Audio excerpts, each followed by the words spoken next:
4 ஆண்டு காலம் தொடர்ந்து தமிழக சட்டமன்றத்தில் என் தொகுதிக்கு ஒரு கலைக்கல்லூரி கொடுங்கள் என்று கேட்டேன். அவருடைய மௌனம் இன்றைக்குத்தான் எனக்கு புரிந்தது. தலைவர் கலைஞர் பாணியில் கடலூருக்கு வருகின்ற போது அரசு விழாவில் பல்லாயிரக்கணக்கான மக்கள் முன்னிலையில் அந்த பிற்படுத்தப்பட்ட மக்கள் செல்வங்களின், தாழ்த்தப்பட்ட சிறுபான்மை மாணவ செல்வங்களின் அரசு பள்ளியில் படித்தது போல் அள்ளி வழங்குவது போல் என் பண்ருட்டி தொகுதியிலும் படிக்க வேண்டும் என்பதற்காக நம்முடைய தமிழக வாழ்வுரிமை கட்சியுடைய தலைவரும் சட்டமன்ற உறுப்பினருமான திரு வேல்முருகன் அவருடைய கோரிக்கை ஏற்று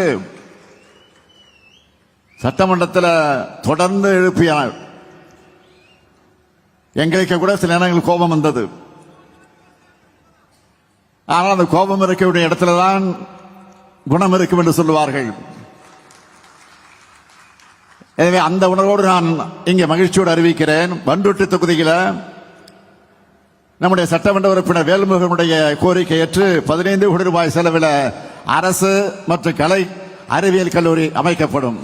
கலை அறிவியல் கல்லூரியை தந்திட்ட மாண்புமிகு தமிழ்நாடு முதலமைச்சர் அண்ணன் தளபதி அவர்களுக்கு நெஞ்சம் திறந்த என்னுடைய நன்றியை காணிக்காக்குகிறேன்.